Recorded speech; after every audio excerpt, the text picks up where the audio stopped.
నిజమే. ఎందుకో నీ దేవుడు ఆస్వాదించలేడా? నీ దేవుడు చేతకాని వాడా? నీ లెజమే కాంసాభిషేకం మారత.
తర్వాత ఆయన మాటకు లోబడే వ్యక్తిగా మనం మారిన తర్వాత దైవజనమ, ఏ సంతోషం మన జీవితంలో లేదో, ఏ ఆనందం మన జీవితంలో లేదో, అది దేవుడి చేత మనకు అనుగ్రహించబడుతుంది. దేవుడి స్తోత్రం. ఇలాగే దైవజన బైబిల్ గ్రంథంలో నయమాన్ ఒక వ్యక్తి జీవితం మనం బాగా పరిశీలిస్తే, రాజు అతని ద్వారా ఎన్నో విజయాలు రాజుగారికి అప్పచెప్పారు. తింటాను కొదువు లేదు, ఉంటాను కొదువు లేదు, ధనాలు కొదువు లేదు, రాజరికం కొదువు లేదు. కానీ నయమాన్ జీవితం మనం బాగా పరిశీలిస్తూ ఉంటే ఒక్క మనశ్శాంతి లేదు. దేవుడి స్తోత్రం. హల్లెలూయా. నయమాన్ జీవితంలో ధనము నిండుగా ఉంది, ఆస్తి నిండుగా ఉంది, రాజకోటలో పదవి నిండుగా ఉంది, అన్ని సమృద్ధిగా ఉన్నవాడు జీవితాన్ని పలకని తట్టినాడు. నాకున్న కుష్టి వ్యాధిని బట్టి నాకేం లేదు, మనశ్శాంతి లేదు. దేవుడి స్తోత్రం. మనశ్శాంతి సంపాదన కొరకు ఎన్నో ప్రాంతాలు తిరిగాడు, ఎక్కడెక్కడికో తిరిగాడు. ఎక్కడికెళ్ళా దైవజనమా జీవితంలో మనశ్శాంతి రాలా, జీవితంలో నెమ్మది రాలా, జీవితంలో సుఖము రాలా. అలా రాని వాడి సందర్భంలో ఏడుస్తూ ఉంటే ఒక చిన్న చెప్పిందంట, పలానా ప్రాంతంలో సృష్టిగత దేవుడు ఆత్మ కలిగిన మనిషి ఉన్నాడు, ఆ దేవుడి దగ్గరకు పో, నీకు సుఖమొత్త. దేవుడి స్తోత్రం. హల్లెలూయా, హల్లెలూయా. దేవుడు ఆత్మ కలిగిన వాడు చిన్న పూరుపాకలో ప్రార్థన చేసుకుంటూ ఉన్నాడు. ఆయన పేరు ఎలీషా గారు. ప్రార్థన చేస్తూ ఉంటే ఆ పనివాడు వచ్చాయా, ఎవడో నయమాన్ అంట వ్యాధితో ఉన్నాడు, కొన్ని సంవత్సరాలు మనశ్శాంతి లేదు, కన్నీరు పరిస్థితిలో ఉన్నాడు, ఇదిగో డబ్బుని బంగారం మూటలు ఇచ్చాడు అనగానే ఎలీషా అన్నాడు, ఆ మూటలన్నీ ఆండు ఉంచుకోమని నేను చెప్పినట్లుగా అనగా దేవుడు చెప్పినట్లుగా నదుల్లోకి పోయి 7 సార్లు మునగమను. దేవుడు స్తోత్రం. హల్లెలూయా. నయమాన్ అనుకున్నాడు, మా ఊళ్ళో నదులు లేవా, మా ఊరిలో కాలువలు లేవా, మా ఊరిలో చెరువులు లేవా, ఈడెట్టిడు. హల్లెలూయా. దేవుడు మన పడచవు పెట్టగానే తన జీవితంలో ఉన్న అశాంతితో తప్ప మనశ్శాంతి రాలా. గుర్రాన్ని తోలుతున్న దాసనడు డబ్బు అడగలేక నిన్ను దేవుడు మాట గౌరవించి దేవుడి మాట గుండెల్లో పెట్టుకొని ఒరే బాబు పోయి నదిలో మునుగు. దేవుడి స్తోత్రం. హల్లెలూయా. మనసు మార్చు, హృదయం మార్చుకొని దైవజన మాట నమ్మి, దేవుడి మాట నమ్మి నదిలోకి వెళ్ళి దైవజనమా మునగడం ప్రారంభిస్తూ ఉండగా ఎన్నో సంవత్సరాల బట్టి మనశ్శాంతి లేని జీవితం, ఎన్నో సంవత్సరాల బట్టి ఆనందం లేని జీవితం, అతనుకున్న రోగాన్ని బట్టి మనశ్శాంతి కోల్పోయి ఆనందం కోల్పోయి బ్రతుకుతున్న జీవితం దేవుడు పాదాల వద్దకు వచ్చిన తర్వాత, దేవుడు ఆజ్ఞ గుండెలు దాచుకున్న తర్వాత, దేవుడు చెప్పిన మాట ప్రకారంగా మునగడం ప్రారంభిస్తూ 1, 3, 4, 6, 7 హల్లెలూయా హల్లెలూయా. అప్పుడు దాకా అద్దంలోకి వెళ్ళి ముఖం చూసుకుంటూ ఏడుతూ ఉండేవాడు, శరీర సొత్తు ఏడుతూ ఉండేవాడు. ఎందుకంటే కుష్టి వ్యాధికి రూపం కనబడేది. ఎప్పుడైతే దేవుడు ఆజ్ఞ గుండెల్లో పెట్టుకొని దేవుడు మాట నమ్మి అడుగులు ముందుకేసి దేవుడు మాటతో మునగడం ప్రారంభించాడో, తిరిగి 7 లేచి చూడగానే పాల వంటి దేహం లేక నయమాన దేహం మారిపోయింది. దేవుడి స్తోత్రం. అప్పుడు చూడగా నవ్వాడు యేసు నామములో. దేవుడి స్తోత్రం. దేవుని బట్టి ఆనందం వచ్చింది, దేవుని బట్టి స్వస్థ వచ్చింది, దేవుని బట్టి విచారం కొట్టివేయబడింది, దేవుని బట్టి రోగం కొట్టివేయబడింది, దేవుని బట్టి నయమాన పిడికిడి గుండెలు ఏవైందంటే మనశ్శాంతి కలిగిన జీవితం. తప్పకూడదమ్మా. హల్లెలూయా హల్లెలూయా. ఈరోజు నీ జీవితంలో కూడా దేవుడి మాట పడిచవును పెట్టి ఇంతవరకు లోకంలో పరిగెత్తి ఏదో ఒక మార్గంలో మనశ్శాంతి అనుకుని పరిగెత్తావా? అయితే జీవితకాలం అంతా పరిగెత్తాలి తప్ప మనశ్శాంతి నీకు రాదు. నా ప్రియమైన దైవజనమా, దేవుడి వాక్యం అంటుంది, మొదటిగా దేవుడి మీద ఆనుకున్న వ్యక్తిగాను ఉండాలి. రెండోదిగా గమనిస్తూ ఉంటే దైవజనమా, దేవుడు మాట మర్చిపోకుండా దేవుడు మాట గుండెల్లో పెట్టుకొని దేవుడు చెప్పింది చేసినప్పుడు మనశ్శాంతి కలిగిన కుటుంబాలుగా మన జీవితాలు మార్చబడతాయి. ఈరోజు ఏ కుటుంబాన్ని కదుపుతున్నా, ఏ వ్యక్తిని కదుపుతున్నా, ఎంత ఉన్నవాడిని కదుపుతున్నా, ఎంత రాజకీయ నాయకుని కదుపుతున్నా, వాడి నోట వచ్చే మాట ఒకటే, మా బతుకుల్లో మనశ్శాంతి లేదు, మా కుటుంబంలో మనశ్శాంతి లేదు, మా జీవితంలో మనశ్శాంతిని బతికే మాట ప్రతి ఒక్కరి నోట ప్రపంచం కనబడుతుంది. అయితే ఎక్కడికి వెళితే మనకు మనశ్శాంతి వస్తుంది అని మనం పరిశీలిస్తే దేవుడు పిలుస్తున్నాం. ఇంతవరకు నీ జీవితంలో యేసు వద్దకు రాకుండా తొలిసారి వచ్చిన వ్యక్తివైతే ప్రభువు నీతో మాట్లాడుతున్నా. ఇంతవరకు లోకములో మనిషి సంపాదించే ప్రయత్నంలో తిరిగి అలసిపోయిన వ్యక్తివైతే ఈరోజు ప్రభువు పిలుస్తున్నాడు, నా వద్దకు రా, నా వద్దకు రా. దేన్ని బట్టి అయితే మనశ్శాంతి కోల్పోయావో, దేన్ని బట్టి విచారంతో ఉన్నావో, దేన్ని బట్టి బాధలతో ఉన్నావో, ఇన్ని సంవత్సరాలు దేన్ని బట్టి విచారిస్తున్నావో, ఏ మనశ్శాంతి లేక ఏడుస్తున్నావో, దేవుడు వాక్యం అంటుంది, యేసు ఈ ఉదయకాలం మీ అందరికీ కూడా, మీ కుటుంబాలకు కూడా, మీ జీవితాలకు కూడా సదాకాలం ఉండే మనశ్శాంతిని దేవుడు మీకు ఇవ్వబో. దేవుడి స్తోత్రం. హల్లెలూయా హల్లెలూయా. అది యేసు మాత్రమే మన జీవితాలు ఇవ్వగలడు, ప్రభువు మాత్రమే ఇవ్వగలరు. ప్రపంచంలో ఎక్కడికి వెళ్ళినా దాన్ని ఇవ్వగలిగిన సమర్థవంతుడు ఎవడూ లేరు, ఇచ్చేవాడు ఎవడూ లేడు. కానీ బైబిల్లో ఉన్న దేవుడు అంటున్నాడు, నేను జీవితానికి మనశ్శాంతి ఇవ్వగలను, నీ కుటుంబానికి మనశ్శాంతి ఇవ్వగలను, నీ బతుక్కి మనశ్శాంతి ఇవ్వగలను, జీవితంలో ఆనందం దయచేయగలను. అయితే ప్రభు అంటున్నాడు, నా వద్దకు వచ్చే వ్యక్తులుగా మారాలి, నా మాట వినే వ్యక్తులుగా మారాలి. నీ మనసు లోకం మీద కాకుండా, ధనం మీద కాకుండా, పదవుల మీద కాకుండా, హోదా మీద కాకుండా, నువ్వు కలిగి ఉన్న పొలం మీద కాకుండా దేవుడి మీద ఆనుకునే వ్యక్తిగా మారాలి. అలా ఏ కుటుంబం అయితే మారుతూ ఉంటుందో, ఏ కుటుంబం ఆనుకుని ఉంటారో దైవజనమా, వారికి ఇస్తున్న వాగ్దానం పూర్ణ శాంతి కలిగిన కుటుంబాలుగా నేను మార్చివేస్తాను. దేవుడి స్తోత్రం. హల్లెలూయా. జీవితాల్లో ఉన్న ప్రతి కన్నీరు కొట్టివేసి, ప్రతి బాధను కొట్టివేసి, ప్రతి విచారాన్ని కొట్టివేసి, ప్రతి తెగులు కొట్టివేసి, ప్రతి రోగాన్ని కొట్టివేసి, నీకు మనశ్శాంతి లేకుండా ఏ అడ్డుపడుతున్నాయో, సంతోషం లేకుండా ఏ అడ్డుపడుతున్నాయో, విచారం వచ్చేలాగా ఏ అడ్డుపడుతున్నాయో దేవుడు అంటున్నాడు, ఈ అభిషేక ప్రార్థనలో మీ తల మీద అభిషేకం రాబోతుండగా అడ్డుపడుతున్న ప్రతి తెగులు, ప్రతి రోగము, ప్రతి శాపాన్ని యేసు నామములో టక టక టక తుడిచిపోని గాక. నమ్మిన వారు తప్పలు కొట్టండి. హల్లెలూయా హల్లెలూయా, హల్లెలూయా, హల్లెలూయా.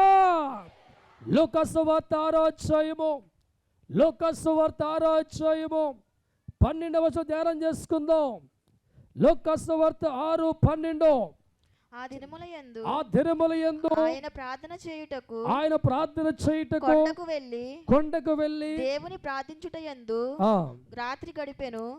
ఉదయమైనప్పుడు ఆయన తన శిష్యులను పిలిచి వారిలో 12 మందిని ఏర్పరిచి వారికి అపొస్తలులను పేరు పెట్టెను. వీరెవరనగా ఆయన ఎవనికి పేతురు. చాలు, దేవుడి స్తోత్రం, హల్లెలూయా. గత కాలంలో కూడా దైవజనమ శిష్యులుగా పిలవబడిన వారి జీవితాల్లో కూడా మనశ్శాంతి లేక, నెమ్మది లేక, సంతోషం లేక, ఆనందం లేక, విచారంలో ఉన్నప్పుడు ఆ 12 మంది జీవితాలు కూడా దేవుడు పిలుచుకోవడం ప్రారంభించారు. అలా పిలిచిన తర్వాత వారి జీవితాలు గమనిస్తూ ఉంటే యేసుని బట్టి వారి జీవితాల్లో ధైర్యం వచ్చింది, యేసుని బట్టి వారి జీవితాల్లో సంతోషం వచ్చింది, యేసుని బట్టి వారి జీవిత శక్తివంతులుగా మార్చబడి వారి ద్వారా అనేకుల జీవితాలు సంతోషంగా మారడానికి దేవుని బట్టి అభిషేకం కలిగిన వారిగా వారు మార్చబడ్డారు. దేవుడి స్తోత్రం, హల్లెలూయా. దేవుడు మన మధ్యకు వచ్చి అభిషేకించే సమయం రాబోతుండగా, ఈరోజు విచారంతో నీకు దేవుడు అభిషేకిస్తుండగా నీ ద్వారా అనేకులు కష్టాల్లోంచి, బాధల్లోంచి, కన్నీరులోంచి, విచారములోంచి విడిపించే మహాకృప అభిషేకం మీ అందరి మీదకి దేవుడు ఇవ్వబోతున్నాడు. దేవుడి స్తోత్రం, హల్లెలూయా, హల్లెలూయా, హల్లెలూయా. అందుకే ప్రతి మనిషి జీవితం కూడా ఒక సంతోషాన్ని కోరుకుంటారు, ఆనందం కోరుకుంటారు. కానీ దేవుడి మీద మనం ఆనుకునే వ్యక్తులుగా లేకపోతే అది మాకు రాదనే విషయాన్ని పరిశీలించాయి. ఈరోజు ఎంతోమంది భక్తుల జీవితాలు దేవుడు ద్వారా కలిగిన సంతోషం అనుభవిస్తున్నారు. దేవుడి వద్దకు వచ్చిన తర్వాత వారి సంతోషంగా మార్చబడ్డాయి. బైబిల్లో దైవజనమ 18 సంవత్సరాల నుంచి నడువొంగిపోయి బాధపడుతున్న ఒక స్త్రీ ఆ జీవితం కనబడుతుంది. ఒక దినాన ప్రభువు వారి మందిరంకి వెళ్ళారు. అలా మందిరికి వెళ్ళిన తర్వాత తన బాధను దేవుడు చూడడం ప్రారంభించాం. 1-2 రోజులు కాదు కానీ 18 సంవత్సరాల రోగంతో బాధపడుతూ, నడువొంగిపోయి బాధపడుతూ ఉంది, లేవలే పరిస్థితుల్లో ఉంది. అటువంటి సమయంలో దైవజనమ ప్రభు అంటున్నాడు, నా దగ్గరికి రా. తప్పుడు దేవుడి స్తోత్రం, హల్లెలూయా, హల్లెలూయా. 18 సంవత్సరాల నుంచి నడువొంగిపోయి యవన కాలంలో బాధపడుతున్న ఆ స్త్రీ వైపు దేవుడు చూడగానే మొదటిగా పలికిన మాట, నా వద్దకు రా అని దేవుడు పిలవగానే నడువొంగిపోయిన ఆమె ప్రభు వద్దకు వెళ్ళగానే దేవుడు హస్తాలు చాపి ముట్టగానే దైవజనమ 18 సంవత్సరాల నుంచి మనశ్శాంతి లేక, ఆనందం లేక, సంతోషము లేక ఉన్న ఆమె జీవితంలో ప్రభు వద్దకు వెళ్ళాక ప్రభు చేతుల స్వస్థ వచ్చిన తర్వాత యేసు నామములో నడుము నిటారుగా నిలబడి అద్భుతము జరిగింది. దేవుడి స్తోత్రం, హల్లెలూయా, హల్లెలూయా. ఈనాడు చాలామంది జీవితాల్లో దేవుడు పిలుస్తూ ఉంటే తర్వాత వద్ద చెప్పేవారు చాలామంది ఉన్నారు. వారి జీవితాల్లో ఎప్పటికీ మనశ్శాంతి రాదు, ఎప్పటికీ ఆనందం రాదు, ఎప్పటికీ సంతోషం రాదు. మన సంతోషంగా జీవితాలు మారాలంటే దేవుడు పిలిపినప్పుడు, దేవుడు పిలిచినప్పుడు, దేవుడు రమ్మన్నప్పుడు మనం దేవుడు మందిరంకి వచ్చి దేవుడు నామంలో ప్రార్థన చేస్తూ ఉంటే ఏ విచారంతో దేవుడి మందిరంకి వచ్చావో ఆ విచారం వల్ల వచ్చిన నీకు దేవుడు చూసిన వెంటనే దైవజనమా నీ విచారం అంతా దేవుడు కొట్టివేస్తాం, నీ బాధనంతా దేవుడు కొట్టివేస్తాం. ఆమె జీవితంలో ప్రభు వద్దకు వచ్చినప్పుడు, ప్రభు పిలిచినప్పుడు, ప్రభు మాటకు లోపడినప్పుడు, యేసయ్య వద్దకు రాగానే 18 సంవత్సరాల నుంచి బాధపడుతున్న విచారం, 18 సంవత్సరాలు కన్నీరు వంటి పరిస్థితి, 18 సంవత్సరాలు రోగంతో ఉన్న విచారం, మనశ్శాంతి లేని జీవితాన్ని యేసు వద్ద రాగానే రెప్పపాటులో సంతోషంగా మారిపోయింది. దేవుడి స్తోత్రం. నువ్వు కూడా అనేక సంవత్సరాల నుంచి మనశ్శాంతిలోకి ఏడుతున్నావా? అనేక సంవత్సరాలు కుటుంబాన్ని బట్టి బాధపడుతున్నావా? అనేక సంవత్సరాలు గుండె లోతులో దుఃఖంతో ఏడుస్తున్నావా? నాకు అన్నీ ఉన్నాయి కానీ పాస్టర్ గారు మనశ్శాంతిని బాధపడుతున్నావా? అయితే ఈ దినాన ప్రభువు వద్దకు వచ్చా కనుక ప్రభువు నీకు ఇస్తున్న వాగ్దానం, నా శాంతి నీకు అనుగ్రహిస్తాను. దేని బట్టి విచారంతో ఈ తైలాభిషేకంలో పాల్గొన్నావో, దేని బట్టి కన్నీరు బట్టి పరిస్థితుల్లో ఈ అభిషేక ప్రార్థనలో పాల్గొన్నావో, దేని బట్టి దుఃఖపడుతూ అశాంతి కలిగిన జీవితం గడుపుతూ ఆయన ఉన్న చోటు వద్దకు వచ్చావో, ఈ తైలాభిషేక ప్రార్థనలో దేవుడు ఆత్మ చెప్తున్నాను, ప్రతి ఒక్కరి మీదకి దేవుడు ఆత్మ బలముగా దిగిరాకపోతుండగా, మీ శాపమనే కాడులో, మీ బాధలనే కాడులో, మీ రోగమనే కాడులో, మీ అప్పులనే కాడులో, విచారమనే కాడులో యేసు నామములో తుఫాను వలె కొట్టుకు వెళ్ళిపోతున్నాయి. తట్టుదబడ్లో హల్లెలూయా, హల్లెలూయా, హల్లెలూయా, హల్లెలూయా.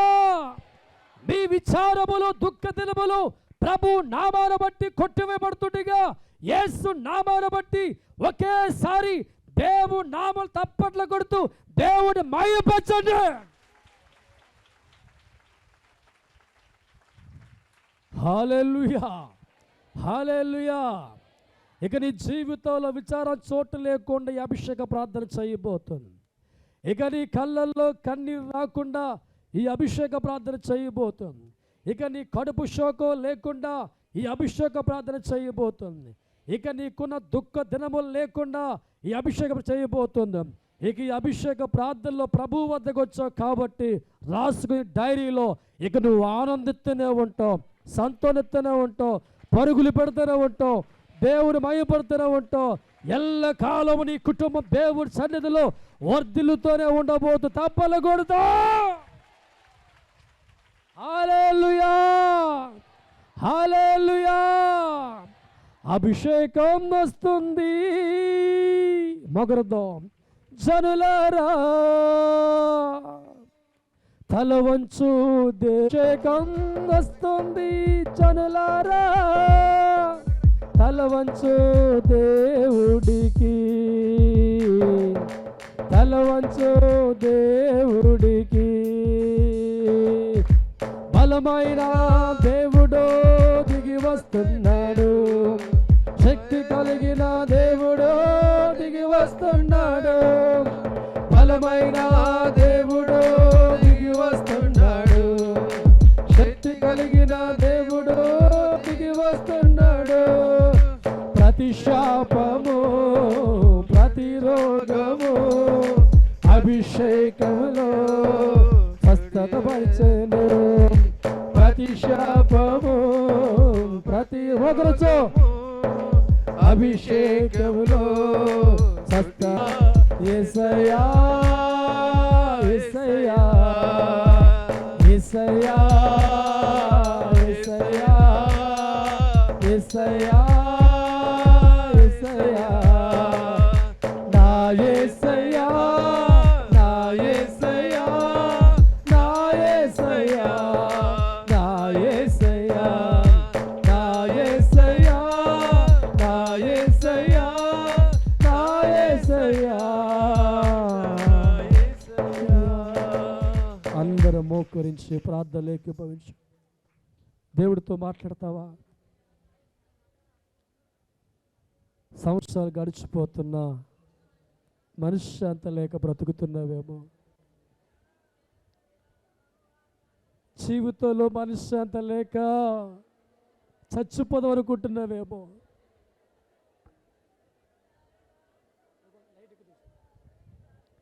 దేవుడి నామాన్ని బట్టి మోకరించి చేతులు పైకెత్తి, ప్రభువా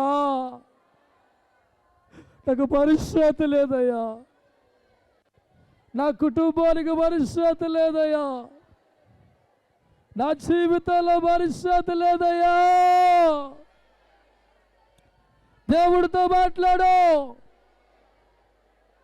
మనశ్శాంతి కొరకు ఎక్కడెక్కడ పరిగెత్తిన వాడువైతే ఆయన ఉన్న స్థలములకు వచ్చి నీవు మోకరించు. దేవుడితో మాట్లాడుతావు. జన్మ నాకు సుఖము లేదయ్యా, సంతోషము లేదయ్యా,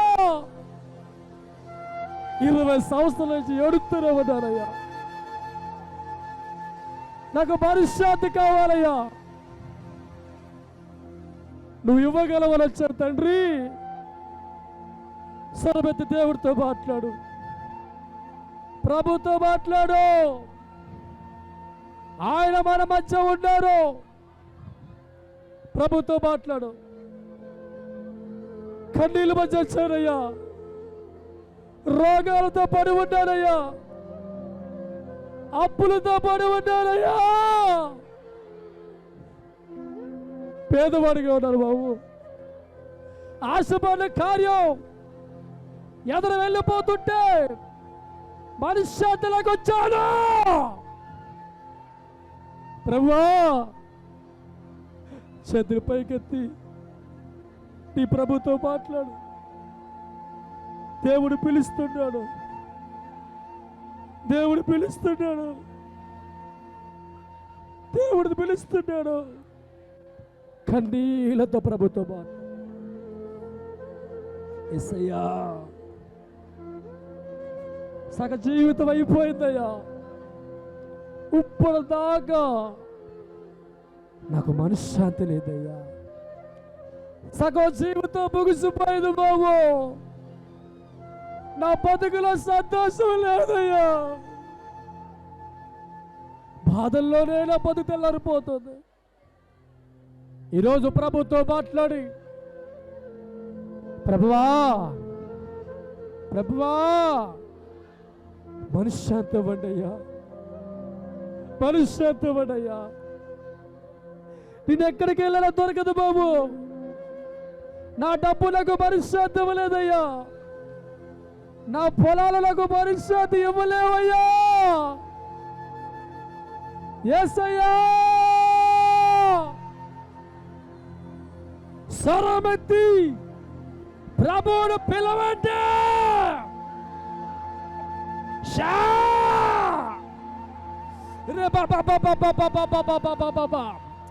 గ్లోరీ రిజబరా మరా మరా మరపెట్టు మరపెట్టు. నేను ఆలుగా షాపా మేలే సమయ ఖాన్సే.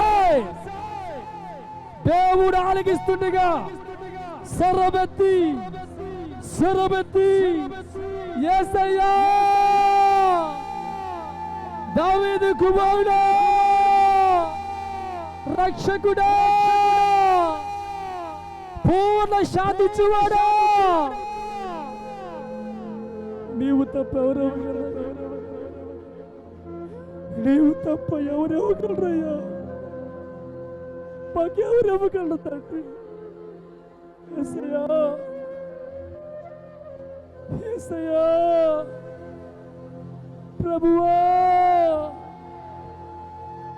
దయ చూపించు ప్రభువా, కరుణించు ప్రభువా. కన్నీళ్లతో వచ్చామయ్యా, ఇక్కడ ఏ ఒక్కరు కూడా మనశ్శాంతి లేని వారుగా ఉన్నారు. ప్రభు,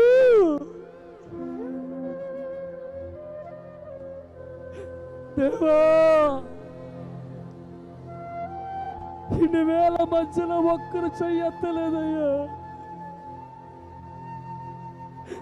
ఏదో ఒక బాధ, ఏదో ఒక విచారం, ఏదో ఒక రోగం మమ్మల్ని ఏలుతుందయ్యా. నీ చల్లని చేతుల్లో ఉన్న ఆ మనశ్శాంతిని ప్రజలందరికీ దయచేయండి.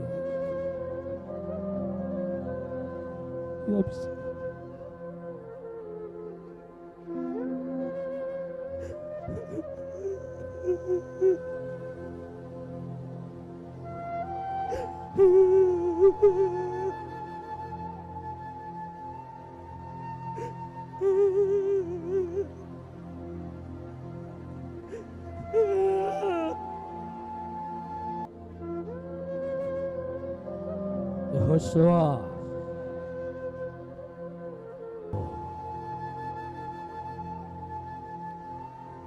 యెహోషువ,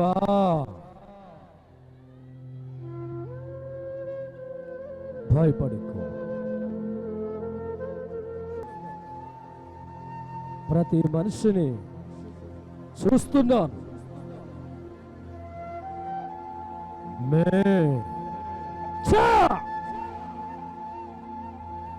భయపడకు. ఇక్కడ వచ్చిన ప్రతి ఒక్కరి మీద జాలి పడుతున్నాను, జాలి పడుతున్నాను, జాలి పడుతున్నాను, జాలి పడుతున్నాను. భయపడు తండ్రి. మా మీద కలిగిన జాలి పట్టి మీకు వందనాలు. ప్రతి కుటుంబాన్ని అభిషేకం చేయబోతుండగా బలమైన మీ ఆత్మచేత ఆస్వాదించబడునుగాక. బిగ్గరగా తప్పట్లు కొడుతూ దేవుడికే మహిమ కలుగునుగాక.